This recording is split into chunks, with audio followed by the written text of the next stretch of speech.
Hello dear students. അപ്പം നമ്മൾ marketing മാനേജ്മെൻറ്റിൻ്റെ മറ്റൊരു വീഡിയോ ആയിട്ട് വന്നിരിക്കുകയാണ്. നമ്മൾ മാനേജ്മെൻറ്റിൻ്റെ ഇൻട്രൊഡക്ഷനും അതുമായിട്ട് ബന്ധപ്പെട്ട ഒരുവിധം കാര്യങ്ങളൊക്കെ തന്നെ നമ്മൾ കഴിഞ്ഞ ക്ലാസ്സുകളിൽ പഠിച്ചു അല്ലേ. Different types of marketing concept എന്താണ്, അതേപോലെ തന്നെ മാർക്കറ്റിംഗ് മാനേജ്മെൻറ്റുമായിട്ട് ബന്ധപ്പെട്ട് വരുന്ന ഇമ്പോർട്ടൻ്റ് ടേംസുകൾ, അങ്ങനെ ഒരുപാട് ഏരിയാസ് നമ്മൾ കഴിഞ്ഞ 2-3 വീഡിയോസുകളായിട്ട് നമ്മൾ ഡിസ്കസ് ചെയ്തായിരുന്നു. സോ നെക്സ്റ്റ് നമ്മൾ ഇനി പഠിക്കാൻ പോകുന്നതും വളരെ ഇമ്പോർട്ടൻ്റ് ആയിട്ട് വരുന്ന ടേംസുകളാണ്. നമ്മൾ മാർക്കറ്റിങ്ങിൽ യൂസ് ചെയ്യുന്ന മാർക്കറ്റിംഗ് കോൺസെപ്റ്റ്സുകളാണ് നമ്മളിനി പഠിക്കാൻ പോകുന്നത്. ഓക്കെ, അപ്പോൾ ഒരുപാട് മാർക്കറ്റിംഗ് കോൺസെപ്റ്റ്സുകൾ ഉണ്ട്. അപ്പം നമുക്ക് ഇമ്പോർട്ടൻ്റ് ആയിട്ട് കുറച്ച് കോൺസെപ്റ്റ്സുകൾ മനസ്സിലാക്കി വെക്കേണ്ടതുണ്ട്. അപ്പം നമുക്ക് ഓരോരോ കോൺസെപ്റ്റും എന്താണെന്ന് വളരെ ഇമ്പോർട്ടൻ്റ് ആയിട്ട് പഠിച്ചു പോകാം. ഓക്കെ, അപ്പം എക്സാമിന് എപ്പോഴും ചോദിക്കുന്ന ഒരു ഏരിയയാണ് കോൺസെപ്റ്റ്സ് ഓഫ് മാർക്കറ്റിംഗ് എന്ന് പറയുന്നത്. ഓക്കെ, അതായത് പല പല സ്റ്റേജുകളിലായിട്ട് മാർക്കറ്റിങ്ങിൽ പല രീതിയിലുള്ള കോൺസെപ്റ്റ്സുകൾ എമർജ് ചെയ്ത് വന്നിട്ടുണ്ട്. അതാണ് കോൺസെപ്റ്റ്സ് ഓഫ് മാർക്കറ്റിംഗ് വരുന്നത്. അപ്പോൾ അതിൽ ഫസ്റ്റ് വണ്ണാണ് പ്രൊഡക്ഷൻ കോൺസെപ്റ്റ് എന്ന് പറയുന്നത്. ഓക്കെ, പ്രൊഡക്ഷൻ കോൺസെപ്റ്റിൻ്റെ മീനിങ് പറയുകയാണെങ്കിൽ the production concept assumes that customers prefer products that are widely available and affordable.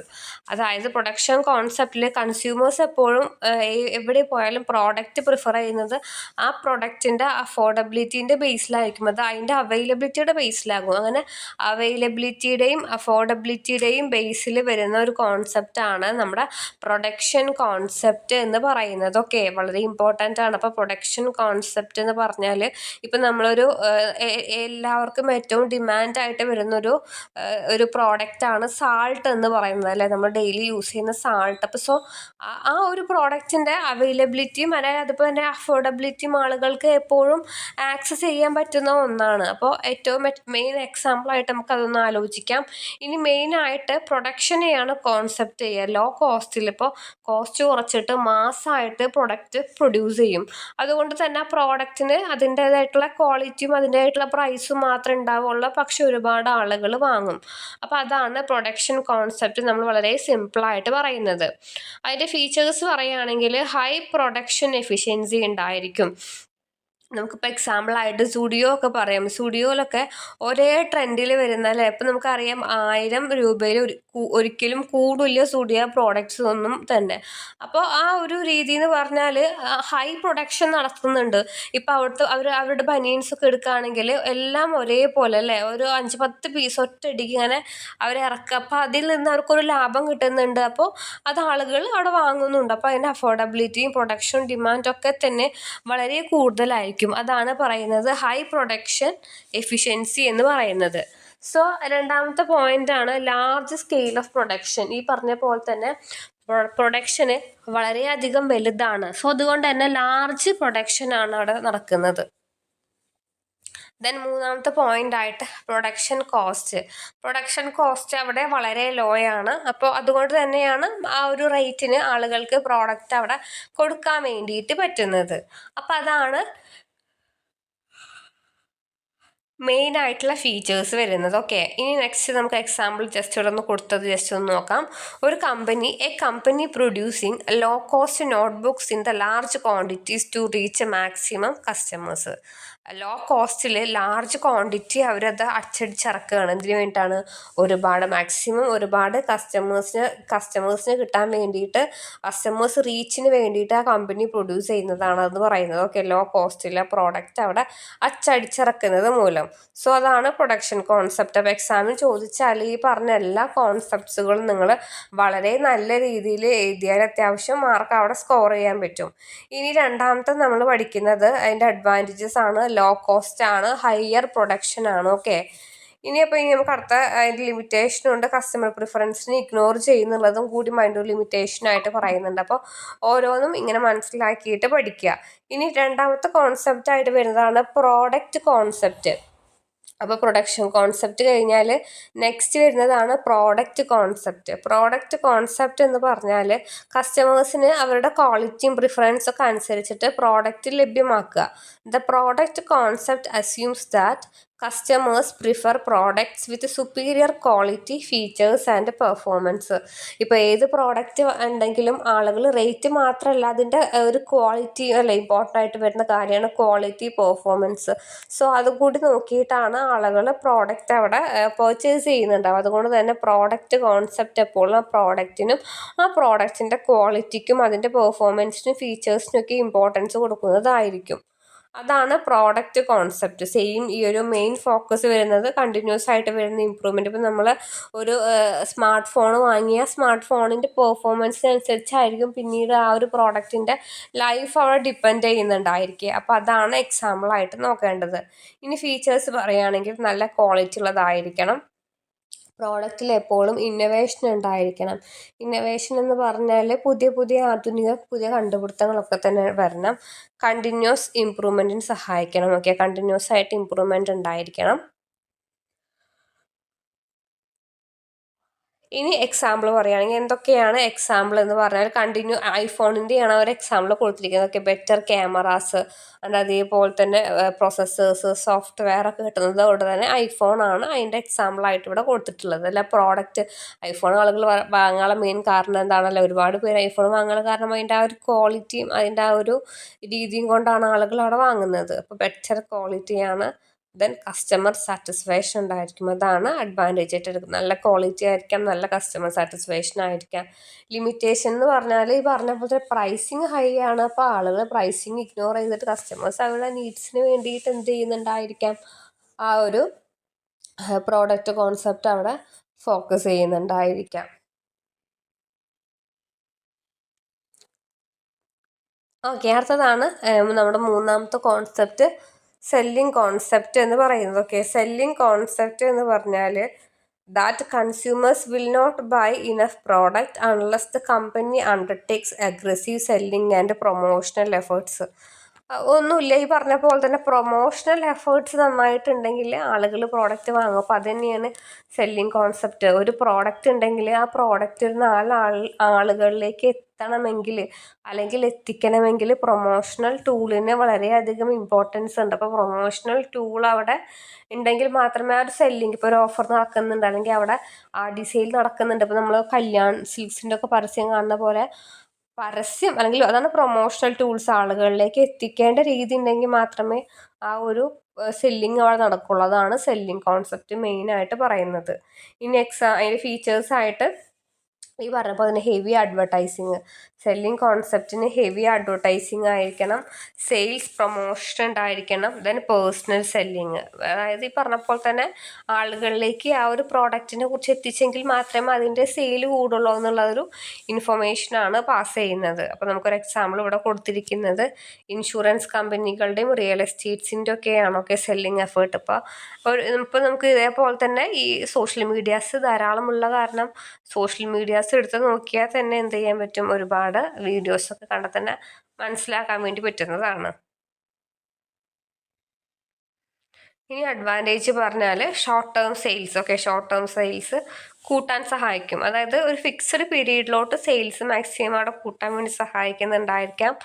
ലിമിറ്റേഷനായിട്ട് focuses on selling rather than customer സാറ്റിസ്ഫാക്ഷന് ഫോക്കസ് ചെയ്യുന്നുണ്ട്. ആ ഒരു രീതിയാണ്. അതായത് സെല്ലിങ്ങിനേക്കാളും കസ്റ്റമർ സാറ്റിസ്ഫാക്ഷനെ ഫോക്കസ് ചെയ്ത് കാണുന്നു എന്നുള്ളതും സെല്ലിംഗ് കോൺസെപ്റ്റിൻ്റെ ഒരു ലിമിറ്റേഷനായിട്ട് വരുന്നുണ്ട്. അപ്പോൾ നമ്മൾ 3 കോൺസെപ്റ്റ് പഠിച്ചു. ഇനി 4ാമത്തെ കോൺസെപ്റ്റാണ് മാർക്കറ്റിംഗ് കോൺസെപ്റ്റ്. ഓക്കെ, മാർക്കറ്റിംഗ് എന്ന് പറഞ്ഞാൽ ആ ആളുകളിലേക്ക് എത്തിക്കേണ്ടതിൻ്റെ സെയിം സെയിൽസ് കോൺസെപ്റ്റിൻ്റെ ഒരു വേറെ വേർഷൻ എന്ന് പറയാം. ഓർഗനൈസേഷൻ്റെ സക്സസിന് വേണ്ടിയിട്ട് മാർക്കറ്റിംഗ് ചെയ്യുക. Okay, marketing concept States that organizational success depends on understanding customer needs and satisfying better than competitors.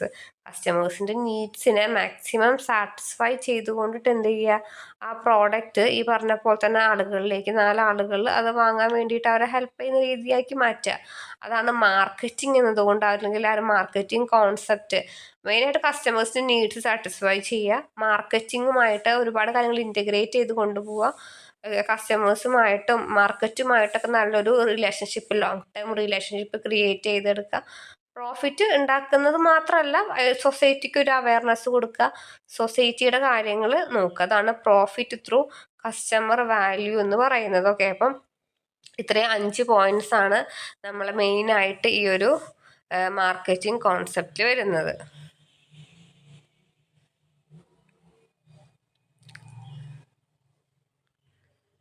Example നോക്കാം. മാർക്കറ്റിംഗ് കോൺസെപ്റ്റിൻ്റെ കൊടുത്തിരിക്കുന്നത് fast delivery and personalised recommendation. നമ്മളിപ്പോൾ ഒരു പ്രോഡക്റ്റ് വാങ്ങുമ്പോൾ അല്ലെങ്കിൽ എന്തെങ്കിലും കാര്യം ഉണ്ടാകുമ്പോൾ ഫാസ്റ്റ് ഡെലിവറി അതിന് വരുന്ന ഒരു ഇമ്പോർട്ടൻ്റ് ആയിട്ട് വരുന്ന ഫാക്ടറാണ്.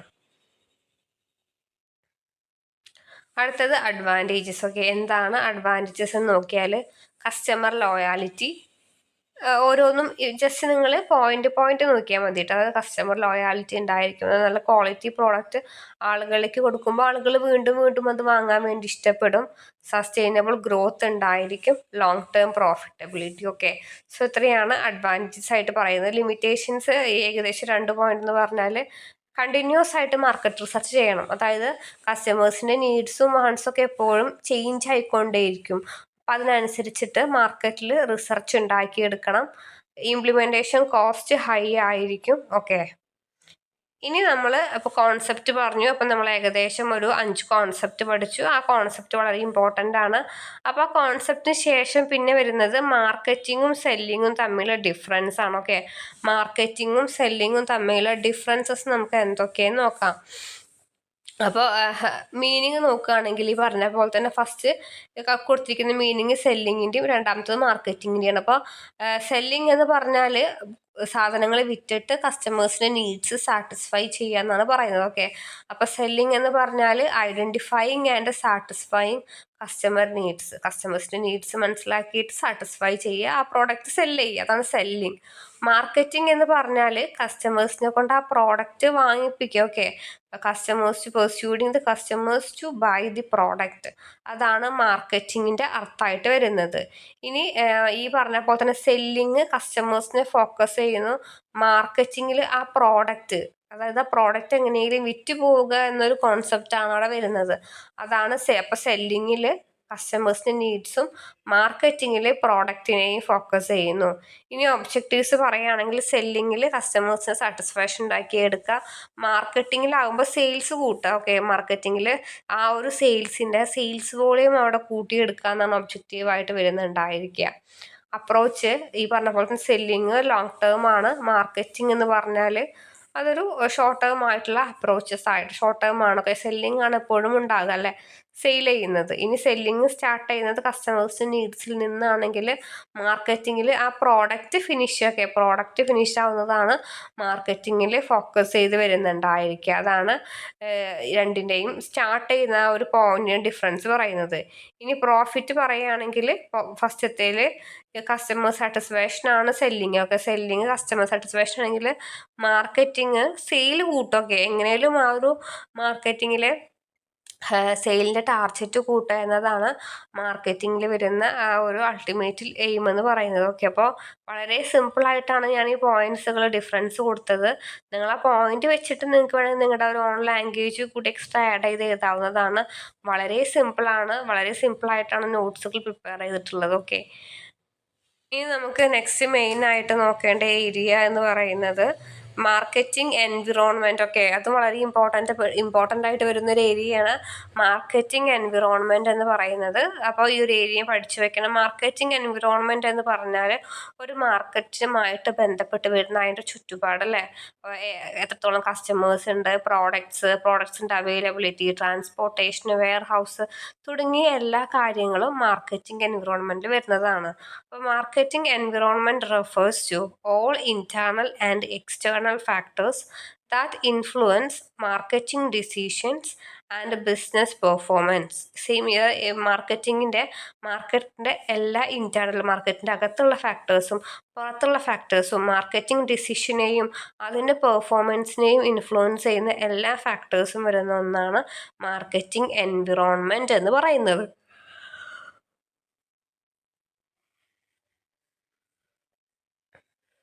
അപ്പം മാർക്കറ്റിംഗ് എൻവിറോൺമെൻറ്റിനെ ഡിഫറെൻറ്റ് ബേസിസിൽ നമ്മൾ ഡിവൈഡ് ചെയ്തിട്ടുണ്ട്.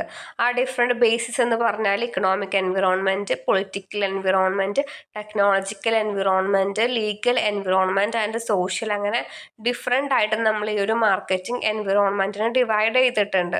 അതിൽ നമുക്ക് ഇക്കണോമിക് എൻവിറോൺമെൻറ്റ് എക്കണോമിക് എൻവിറോൺമെൻറ്റ് എന്താണെന്ന് നോക്കാം. അപ്പോൾ എക്കണോമിക് എൻവിറോൺമെൻറ്റ് എന്ന് പറഞ്ഞാൽ economic factors affect consumers purchasing power and business. അതായത് നമ്മുടെ ഇക്കോണമിയിലെ എല്ലാ ഫാക്ടേഴ്സും കസ്റ്റമേഴ്സിന് അല്ലെങ്കിൽ കസ്റ്റമേഴ്സിൻ്റെ പർച്ചേസുമായിട്ട് അതിന് ബന്ധപ്പെട്ട് വരുന്നുണ്ട്. അപ്പോൾ ആ കാര്യങ്ങൾ അവിടെ സാറ്റിസ്ഫൈ ചെയ്യാൻ വേണ്ടിയിട്ട് ഹെൽപ്പ് ചെയ്യുന്നുണ്ട്. അതാണ് ഇക്കണോമിക്കൽ വരുന്നത്. ഇൻഫ്ലേഷൻ, എക്സാമ്പിൾസ് ആയിട്ട് ഇൻഫ്ലേഷൻ പർച്ചേസിങ് പവറിനെ ബാധിക്കുന്നതാണ്.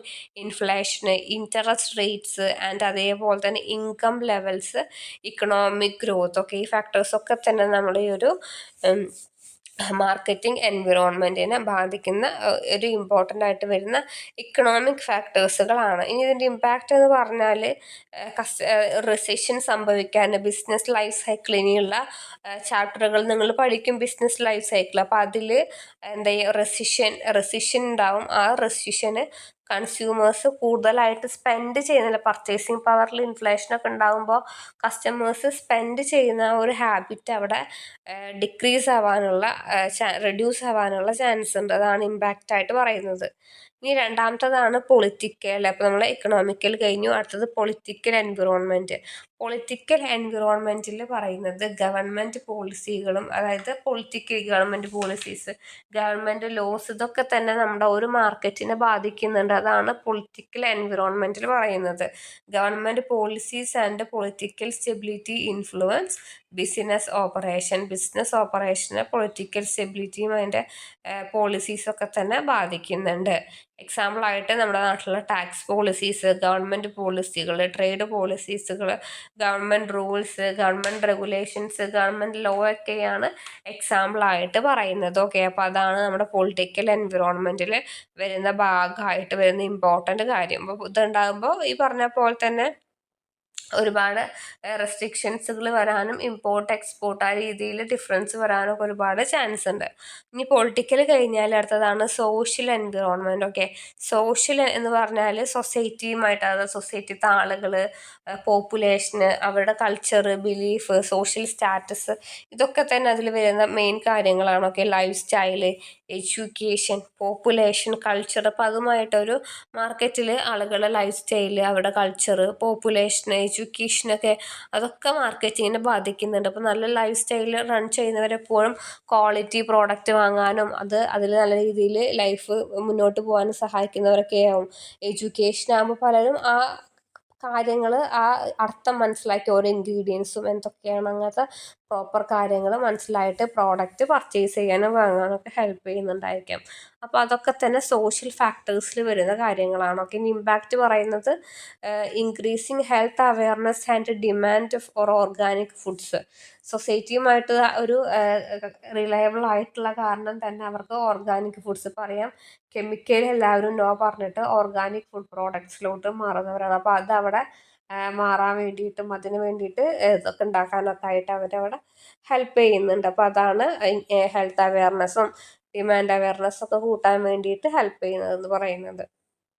ദെൻ നമുക്ക് അടുത്ത വരുന്നതാണ് ലീഗൽ എൻവിറോൺമെൻറ്റ്. രാജ്യത്തിലെ ലീഗൽ നിയമങ്ങളുമായിട്ട് ബന്ധപ്പെട്ട് വരുന്നതാണ് ലീഗൽ എൻവിറോൺമെൻറ്റ്. ഇപ്പോൾ ഓരോ പ്രോഡക്റ്റിന് എത്ര ടാക്സ് ചുമത്തണം, അല്ലെങ്കിൽ എത്ര താരിഫ്, അതൊക്കെയാണ് ഒരു ലീഗലി വരുന്ന കാര്യങ്ങളൊക്കെ. ഇപ്പോൾ business activities must comply with laws and regulations. ബിസിനസ്സിൻ്റെ ലോയും റെഗുലേഷൻസുമായിട്ട് ഒരു ബിസിനസ്സിൻ്റെ ലോയും റെഗുലേഷൻസുമായിട്ട് ബന്ധപ്പെട്ട് വരുന്നതാണ്. അതിൻ്റെ എക്സാമ്പിൾസ് ആയിട്ട് വരുന്നത് കസ്റ്റമേഴ്സിന് പ്രൊട്ടക്ഷൻ ഉണ്ടായിരിക്കാം, ലേബർ ലോസുകൾ ഉണ്ടായിരിക്കാം, എൻവിറോൺമെൻറ്റൽ ലോസുകൾ ഉണ്ടായിരിക്കാം. ഇപ്പോൾ എൻവിറോൺമെൻറ്റ് ഹസാർഡസ് ആകുമ്പോൾ അതിനെതിരെ എൻവിറോൺമെൻറ്റൽ നിയമങ്ങൾ ഉണ്ടായിരിക്കാം, ലേബർ നിയമങ്ങൾ ഉണ്ടായിരിക്കും. ലേബർ യൂണിയൻസിൻ്റെ പോലെ തന്നെ ലേബർ നിയമങ്ങളൊക്കെ തന്നെ ലീഗലിൽ വരുന്നതാണ്. അപ്പോൾ ലീഗലിൻ്റെ ഇമ്പാക്റ്റ് ആയിട്ട് പറയുന്നത് പ്രോഡക്റ്റ് സേഫ്റ്റി ആൻഡ് സ്റ്റാൻഡേർഡ്സ് ഒക്കെ. ഒരു പ്രോഡക്റ്റ് ഇംപ്ലിമെൻ്റ് ചെയ്യുമ്പോൾ ആ ഒരു പ്രോഡക്റ്റിനും ആ പ്രോഡക്റ്റ് സ്റ്റാൻഡേർഡ്സ് ഒക്കെ അവിടെ എൻഷുർ ചെയ്യണം എന്നാണ് പറയുന്നത്. അടുത്തതാണ് ടെക്നോളജിക്കൽ എൻവിറോൺമെൻറ്റ്. ഓക്കെ, അതും വളരെ ഇമ്പോർട്ടൻ്റ് ആണ്. Technological environment. അപ്പോൾ ടെക്നോളജി ഇപ്പോൾ ഒരു AI യുഗമായ കാലത്ത് ടെക്നോളജി ഡിജിറ്റൽ കാര്യങ്ങൾ ഡീൽ ചെയ്യുന്നതാണ് ഈ പറഞ്ഞ പോലത്തെ ടെക്നോളജിക്കൽ എൻവിറോൺമെൻറ്റ്. അതായത് ഡിജിറ്റൽ മാർക്കറ്റിംഗ് ഒക്കെ തന്നെ ടെക്നോളജിക്കൽ എൻവിറോൺമെൻറ്റ് വരുന്നതാണ്. Okay, social media marketing, online marketing, e-commerce ഒക്കെ തന്നെ ഈ ഒരു ടെക്നോളജിക്കൽ മാർക്കറ്റിംഗ് എൻവിറോൺമെൻറ്റിൽ വരുന്ന ഫാക്ടേഴ്സാണ്. അപ്പോൾ നമുക്ക് അർത്ഥം നോക്കാം. Technological development influence production and marketing. അപ്പോൾ ടെക്നോളജിക്കലി വരുന്ന ഡെവലപ്മെൻറ്റ് പ്രൊഡക്ഷനും അതേപോലെ തന്നെ മാർക്കറ്റിങ്ങിനും ഹെൽപ്പ് ചെയ്യുന്നുണ്ടായിരിക്കാം. എക്സാമ്പിളായിട്ട് ഇ-കൊമേഴ്സ് നമ്മൾ പറഞ്ഞ പോലെ തന്നെ AI, automation, e-commerce, digital marketing ഒക്കെയാണ് ടെക്നോളജിക്കൽ മാർക്കറ്റിങ്ങിന്. അപ്പോൾ ഈ ഒരു നിങ്ങൾ പഠിക്കുന്ന ഏരിയാസിൽ എന്താണോ കറക്റ്റായിട്ടുള്ള അർത്ഥം, ആ അർത്ഥം മനസ്സിലായാൽ ബാക്കി നിങ്ങൾക്ക് വളരെ ഈസി ആയിട്ട് പഠിച്ചെടുക്കാവുന്നതുള്ളൂ. അപ്പോൾ നല്ല ഒരു സബ്ജക്റ്റാണ് ഈ ഒരു സബ്ജക്റ്റ് എന്ന് പറയുന്നത്. എല്ലാ കാര്യങ്ങളും പ്രോപ്പറായിട്ട് മനസ്സിലാക്കിയിട്ട് പഠിച്ചു പോയാൽ നല്ല മാർക്സ് അവിടെ സ്കോർ ചെയ്യാൻ പറ്റുന്ന ഒരു സബ്ജക്റ്റാണ്.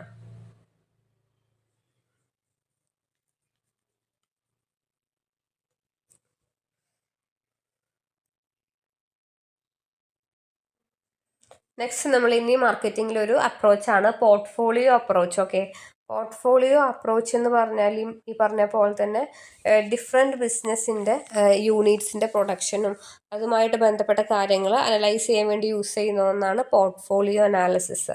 അപ്പോൾ നമുക്ക് അതിൻ്റെ മീനിങ് ഒന്ന് നോക്കാം. Portfolio analysis is a strategic tool used to evaluate different business units or products and allocate resources efficiently. അപ്പോൾ ഒരു സ്ട്രാറ്റജിക് ടൂളാണ്. പല ബിസിനസ് ഫേംസുകളും അവരുടെ റിസോഴ്സസുകളെ എഫിഷ്യൻ്റായിട്ട് അലോക്കേറ്റ് ചെയ്യാനും എഫിഷ്യൻ്റായിട്ടും അത് റൺ ചെയ്യാനൊക്കെ വേണ്ടിയിട്ട് നമ്മൾ യൂസ് ചെയ്യുന്നൊരു ടൂളാണ് പോർട്ട്ഫോളിയോ അനാലിസിസും. രണ്ടെണ്ണമാണ് പോർട്ട്ഫോളിയോയിൽ വരുന്നത്, BCG മെട്രിക്സും GE മെക്കൻസി മെട്രിക്സും. വളരെ ഇമ്പോർട്ടൻ്റ് ആണ് ഈ ഒരു BCG മെട്രിക്സ്, മെക്കൻസി മെട്രിക്സ് എന്ന് പറയുന്നത്. അത് വിത്ത് ആ ഒരു പിക്ചർ സഹിതം നിങ്ങൾ മെയിനായിട്ട് ഈ രണ്ട് പോർട്ട്ഫോളിയോ അപ്രോച്ച് GE ഉണ്ടായിരിക്കും ആൻഡ് അതേപോലെ തന്നെ BCG, ബോസ്റ്റൺ കൺസൾട്ടൻസി ഗ്രൂപ്പ് എന്നാണ് BCG മെട്രിക്സിൻ്റെ ഫുൾ നെയിമായിട്ട് വരുന്നത്. അപ്പോൾ കുറച്ചും കൂടി വൈഡായിട്ട് പഠിക്കേണ്ടതാണ്, വിത്ത് ഒരു ഇമേജ് സഹിതം പഠിക്കേണ്ടതാണ്. അപ്പം നിങ്ങൾക്ക് ഈ ഇമേജ് ഞാൻ ഈ സൈറ്റിൽ ഷോ ചെയ്തിട്ടുണ്ട്. നിങ്ങൾക്ക് ആ ഇമേജ് കണ്ടാൽ മനസ്സിലാവും. ഡോഗ്, കൗവ്, സ്റ്റാർ, അത് വളരെ ഇമ്പോർട്ടൻ്റ് ആണ്. അതപ്പോൾ ഈ ഒരു പിക്ചർ നിങ്ങളുടെ മനസ്സിൽ എപ്പോഴും BCG മെട്രിക്സിൻ്റെ പിക്ചർ എപ്പോഴും നിങ്ങളുടെ മനസ്സിലുണ്ടായിരിക്കണം. So very important and very important എന്ന് പറയാവുന്നതാണ്. ഇതില്ലാത്തൊരു ക്വസ്റ്റ്യൻ പേപ്പർ മാർക്കറ്റിംഗ് മാനേജ്മെൻറ്റിൽ ഇതുവരെ ഉണ്ടായിട്ടില്ല. അപ്പം നമുക്ക് ഇനി അതിൻ്റെ ഒരു ഇതിലേക്ക് പോകാം. അപ്പോൾ ബോസ്റ്റൺ കൺസൾട്ടൻസി ഗ്രൂപ്പാണ് ഈ ഒരു BCG മെട്രിക്സ് ഉണ്ടാക്കിയത്. സോ നമുക്കിതിവിടെ ഈ ഒരു കോണ്ടന്റ് ഇവിടെ വന്നിട്ടില്ല. നമ്മളൊരു ആ അക്ഷരം നമ്മുടെ സിസ്റ്റത്തിൽ ടൈപ്പ് ചെയ്യുമ്പോൾ വരാനായിട്ടാണ് ആ ഒരു മിസ്റ്റേക്ക് വരുന്നത്. അപ്പോൾ ബോസ്റ്റൺ കൺസൾട്ടൻസി ഗ്രൂപ്പാണ് പറയുന്നത്. അതിൽ മാർക്കറ്റ് ഗ്രോത്തും മാർക്കറ്റ് ഷെയറും ഒക്കെ റിലേറ്റീവ് ഗ്രോത്തും റിലേറ്റീവ് മാർക്കറ്റ് ഷെയറും തമ്മിലുള്ള ആ ഒരു കാര്യത്തെ കാണിക്കുന്നതാണ് ബോസ്റ്റൺ കൺസൾട്ടൻസി ഗ്രൂപ്പിൽ BCG മെട്രിക്സിൽ വരുന്നത്. ഓക്കെ, BCGയിൽ വരുന്നത്. അപ്പോൾ മൊത്തം 4 കാറ്റഗറീസ്. അപ്പം നമ്മൾ ഈ ഒരു പിക്ചറിൽ കണ്ട പോലെ തന്നെ 4 കാറ്റഗറീസാണ് BCG മെട്രിക്സിൽ വരുന്നുണ്ടായിരിക്കുക. സ്റ്റാർ ഉണ്ടായിരിക്കും. ഓക്കെ, സ്റ്റാർ എന്ന് പറഞ്ഞാൽ റിലേറ്റീവ് മാർക്കറ്റ് ഷെയറും മാർക്കറ്റ് ഗ്രോത്തും അല്ല. നമ്മളിവിടെ ഓൾറെഡി 2x2 മെട്രിക്സ് ആണ് BCG മെട്രിക്സ് എന്ന് പറയുന്നത്. ഓക്കെ, 2x2, അതായത് 2 എന്ന് പറഞ്ഞാൽ മാർക്കറ്റ് ഗ്രോത്തും മാർക്കറ്റ് ഗ്രോത്ത് റേറ്റും റിലേറ്റീവ് മാർക്കറ്റ് ഷെയറും, ഈ രണ്ടെണ്ണമാണ് നമ്മളതിൽ നോക്കുന്നത്. അപ്പം 4 ക്വാഡ്രൻസ് 2x2 മെട്രിക്സ്. 2x2 എന്ന് പറഞ്ഞാൽ ആ 2x2 അതാണ് ഈ മാർക്കറ്റ് ഗ്രോത്ത് റേറ്റും റിലേറ്റീവ് മാർക്കറ്റ് ഷെയറും എന്ന് പറയുന്നത്. ഇനി 4 ക്വാഡ്രൻസ് എന്ന് പറയുന്നത് സ്റ്റാർ, ഈ 4 കാറ്റഗറീസ്. സ്റ്റാർ ഉണ്ടായിരിക്കാം, ക്യാഷ് കൗ ഉണ്ടായിരിക്കാം, ഡോഗ് ഉണ്ടായിരിക്കാം, ക്വസ്റ്റ്യൻ മാർക്ക് ഉണ്ടായിരിക്കാം. ഓക്കെ, അപ്പോൾ നമ്മൾ ഇനി ഇതിൽ പറയുന്നുണ്ടായിരിക്കും. അപ്പോൾ അതിൽ സ്റ്റാർ എന്ന് പറഞ്ഞാൽ ഞാൻ പറഞ്ഞു, ഈ രണ്ടും കൂടിയ ആൾക്കാർ, അതായത് ഹൈ മാർക്കറ്റ് ഷെയറും ഹൈ റിലേറ്റീവ് ഗ്രോത്ത് ഉള്ളവരാണ് കൗ എന്ന് പറഞ്ഞാൽ. അവർക്ക് ഹൈ ഇൻവെസ്റ്റ്മെൻറ്റ് ഉണ്ടായിരിക്കാം, അവർക്ക് ഹൈ ഇൻവെസ്റ്റ്മെൻറ്റ് ആവശ്യമാണ്. അതേപോലെ തന്നെ അവർക്ക് ഫ്യൂച്ചറിലോട്ട് ഒരുപാട് പ്രോഫിറ്റ് ജനറേറ്റ് ചെയ്യാൻ പറ്റുന്ന ടീമുകാരാണ്. ഓക്കെ, അപ്പോൾ ഫ്യൂച്ചറിലോട്ട് ഒരുപാട് കാര്യങ്ങൾ ജനറേറ്റ് ചെയ്യാൻ വേണ്ടി പറ്റും. ഹൈ ഇൻവെസ്റ്റ്മെൻറ്റ്സ് ഉള്ളവരാണ് മെയിനായിട്ട് എന്ത് വരുന്നത്, നമ്മുടെ ഈ ഒരു സ്റ്റാറിൽ വരുന്നത്. ഇനി സ്റ്റാറിൻ്റെ എക്സാമ്പിളായിട്ട് കൊടുത്തിരിക്കുന്നത് electronic vehicles during rapid EV market growth, അല്ലേ? ഈ ഇലക്ട്രോണിക് വെഹിക്കിൾസ് ഈ പറഞ്ഞ പോലെ തന്നെ അതൊരു വലിയൊരു ഗ്രോത്ത് ആണ് ഈ പറഞ്ഞ പോലെ തന്നെ. അപ്പോൾ അതാണ് സ്റ്റാറിൻ്റെ എക്സാമ്പിളായിട്ട് പറഞ്ഞിട്ടുള്ളത്. ഇനി രണ്ടാമത്തതാണ് ക്യാഷ് കൗസ്. ഓക്കെ, സ്റ്റാർ കഴിഞ്ഞു. ക്യാഷ് കൗ എന്ന് പറഞ്ഞാൽ ഈ പറഞ്ഞ പോലെ തന്നെ മാർക്കറ്റ് ഷെയർ ഈ വളരെ കൂടുതലായിരിക്കും, പക്ഷെ മാർക്കറ്റ് ഗ്രോത്ത് കുറവായിരിക്കും. സ്റ്റാറിൽ രണ്ടും ഒരേപോലെ ആയിരിക്കാം. ഇനി മാർക്കറ്റ് ഷെയർ ക്യാഷ് കൗസിൽ ഉണ്ടായിരിക്കാം, പക്ഷെ മാർക്കറ്റ് ഗ്രോത്ത് ഈ പറഞ്ഞ പോലെ തന്നെ ലോ ആയിരിക്കും. അപ്പോൾ ഹൈ മാർക്കറ്റ് ഷെയർ ഉള്ളവരാണ് ക്യാഷ് കൗസ്. ഓക്കെ, അത് നിങ്ങൾ കാണാപ്പാടം അതേപോലെ പഠിച്ചു വെക്കണം. ഈ ഏരിയാസ് സ്റ്റുഡൻസിന് എപ്പോഴും കൺഫ്യൂഷൻസ് വരാറുണ്ട്. സോ അത് കൺഫ്യൂഷൻസ് വരാതെ വേണം പഠിക്കാൻ. ഇനി അവർക്ക് എന്തായിരിക്കാം, അവർ സ്ലോ ആയിട്ടാണ് റൺ ചെയ്യുന്നുണ്ടാവുക. അപ്പോൾ അതുകൊണ്ട് തന്നെ അവർക്ക് ഈ പറഞ്ഞ പോലെ തന്നെ ലോ ഇൻവെസ്റ്റ്മെൻ്റ് ആണ് അവിടെ വരുന്നുണ്ടാവുക. എക്സാമ്പിളായിട്ട് പറയുന്നത് കൂൾ ഡ്രിങ്ക്സ് അഥവാ സോഫ്റ്റ് ഡ്രിങ്ക്സ് ആണ് എക്സാമ്പിളായിട്ടൊക്കെ പറയുന്നത്. ഇനി മൂന്നാമത്തെ ആളായിരുന്നു 4x4 ക്വാഡ്രൻസിൽ. അപ്പം നമ്മൾ സ്റ്റാറും ക്യാഷ് കൗവും പറഞ്ഞു. നാലാമത് വരുന്ന ആളാണ് ക്വസ്റ്റ്യൻ മാർക്സ്. ക്വസ്റ്റ്യൻ മാർക്ക് എന്ന് പറഞ്ഞാൽ ക്വസ്റ്റ്യൻ മാർക്കിൽ ഈ പറഞ്ഞ പോലെ ഷെയർ കുറവായിരിക്കാം. മറ്റേ നേരെ ക്യാഷ് കൗവിൻ്റെ ഓപ്പോസിറ്റ്, പക്ഷെ ഹൈ ഗ്രോത്ത് ഉണ്ടായിരിക്കാം. ഓക്കെ, ഹൈ ഗ്രോത്ത് ഉണ്ടായിരിക്കുന്നതാണ് ക്വസ്റ്റ്യൻ മാർക്ക്. അവർ ക്വസ്റ്റ്യൻ മാർക്ക് ആയിരിക്കാം, അതായത് ഒന്നെങ്കിൽ ഉയരാം അല്ലെങ്കിൽ താഴാം, ആ ഒരു രീതിയിൽ നിൽക്കുന്നവരാണ് ക്വസ്റ്റ്യൻ മാർക്സിൽ വരുന്നത്. ഹെവി ഇൻവെസ്റ്റ്മെൻറ്റ് ആവശ്യമാണ്. ഓക്കെ, അവർക്ക് ഹെവി ഇൻവെസ്റ്റ്മെൻറ്റ് ആവശ്യമാണ്. അതായത് സ്റ്റാർ ഫോളോ ചെയ്യുമ്പോൾ, നമ്മൾ ആദ്യം പഠിച്ച സ്റ്റാർ ഫോളോ ചെയ്യുമ്പോൾ ഹെവി ഇൻവെസ്റ്റ്മെൻറ്റ് ആവശ്യമായിട്ട് വരുന്നവരാണ് ക്വസ്റ്റ്യൻ മാർക്സ് എന്ന് പറയുന്നത്. ഇനി എക്സാമ്പിളായിട്ട് AI ബേസ്ഡ് പ്രോഡക്റ്റ്സ് ഒക്കെയാണ് വരുന്നുണ്ടായിരിക്കുക. ലാസ്റ്റ് വരുന്നത് ഡോഗ്. ഡോഗ് എന്ന് പറഞ്ഞാൽ സ്റ്റാറിൻ്റെ ഓപ്പോസിറ്റ്, എല്ലാം ലോ ആയവരൊക്കെ ലോ മാർക്കറ്റ് ഷെയറും ലോ മാർക്കറ്റ് ഗ്രോത്തും വരുന്നവരാണ് ഡോഗ്സ് എന്ന് പറയുന്നത്. ഓക്കെ, അവർക്ക് ലോ പ്രോഫിറ്റ് ജനറേറ്റ് ചെയ്യാൻ വേണ്ടി പറ്റുള്ളൂ. അപ്പോൾ ലോ പ്രോഫിറ്റ്, അപ്പോൾ ഡോഗ്സിൽ മാർക്കറ്റ് ഷെയറും മാർക്കറ്റ് ഗ്രോത്തും കുറവായിരിക്കാം, പ്രോഫിറ്റ് കുറവായിരിക്കാം. ഇപ്പം നമുക്കറിയാമല്ലോ, ഈ പറഞ്ഞ പോലെ തന്നെ ഓൾഡ് DVD പ്ലെയേഴ്സ് എന്ത് ചെയ്തു, സ്ട്രീമിംഗ് സർവീസ് വന്നപ്പോൾ അതിൻ്റെ ആ ഒരു റൈസ് അവിടെ എന്ത് ചെയ്യുന്നുണ്ടായിരിക്കാം, സംഭവിച്ചത് ഈ പറഞ്ഞ പോലെ തന്നെ ഈ ഒരു ഡോഗ്സിന് എക്സാമ്പിളായിട്ട് വരുന്നതാണ്. Old DVD players after the rise of streaming services.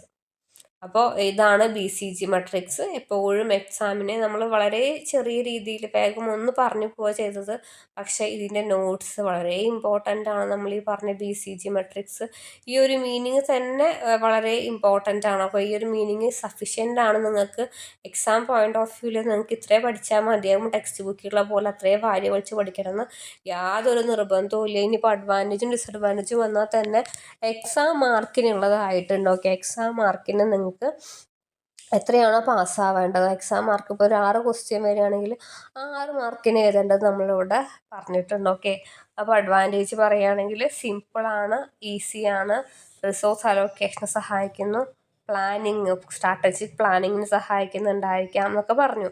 Limitations 2 ഫാക്ടറാണ്, 4x4 ആണ്. അപ്പോൾ ബിസിനസ് സിറ്റുവേഷൻസിനൊക്കെ ഒരുപാട് ബാധിക്കുന്നുണ്ടായിരിക്കും. അതാണ് ഇതിൽ പറയുന്നത്. അപ്പോൾ നമ്മൾ BCG മെട്രിക്സും മാർക്കറ്റ് കോൺസെപ്റ്റ് ഒക്കെ പറഞ്ഞു. നെക്സ്റ്റ് നമ്മൾ മെക്കൻസിയുടെ മെട്രിക്സുമായിട്ട് അടുത്ത ക്ലാസ്സിൽ കാണാം. അപ്പോൾ ഇത്രയും ഏരിയാസ് ഫോക്കസ് ചെയ്ത് പഠിക്കുക. നമ്മുടെ മാർക്കറ്റിംഗ് മാനേജ്മെൻറ്റിൻ്റെ ഈ ക്ലാസ് നിങ്ങൾക്ക് ഇഷ്ടപ്പെട്ടെങ്കിൽ നമ്മുടെ ലൈവ് ക്ലാസ്സുകളുണ്ട്. നിങ്ങൾക്ക് ഇനിയുള്ള ബാക്കി തുടർ ക്ലാസ്സുകൾ ലൈവ് ക്ലാസ്സുകളിലൂടെ ലഭിക്കുന്നതായിരിക്കും. അപ്പോൾ ലൈവ് ക്ലാസ്സുകളിൽ ജോയിൻ ചെയ്ത് ഇപ്പോൾ ഓരോരോ നിങ്ങൾ ഈ കാണുന്ന ഓരോരോ നമ്മുടെ ലൈവ് ക്ലാസ്സസിൻ്റെ മോഡലുകളാണ്. നിങ്ങൾക്ക് ഈ മോഡൽ കണ്ട് ഇഷ്ടപ്പെടുകയാണെങ്കിൽ നമ്മുടെ ഫുൾ ടൈം നമ്മുടെ ഓൺലൈൻ കോഴ്സിൽ നിങ്ങൾക്ക് ജോയിൻ ചെയ്യാവുന്നതാണ്. അപ്പോൾ പലരും എപ്പോഴും കമൻറ്റ് ചെയ്യാറുണ്ട് പാർട്ട് 2 വീഡിയോ ഒക്കെ ചോദിച്ചിട്ട്. നമ്മുടെ ഓൺലൈൻ ക്ലാസ്സിൽ ചേർന്ന് നിങ്ങൾക്ക് എല്ലാ ക്ലാസ്സുകളും ലഭിക്കുന്നുണ്ടായിരിക്കും. സോ ആവശ്യമുള്ളവർ താഴെ കാണുന്ന ഗ്രൂപ്പിൽ ജോയിൻ ചെയ്യുകയോ വാട്സപ്പിൽ കോൺടാക്റ്റ് ചെയ്യുകയോ ചെയ്യുക. അടുത്ത വീഡിയോ വീണ്ടും കാണാം. അതുവരേക്കും താങ്ക് യു.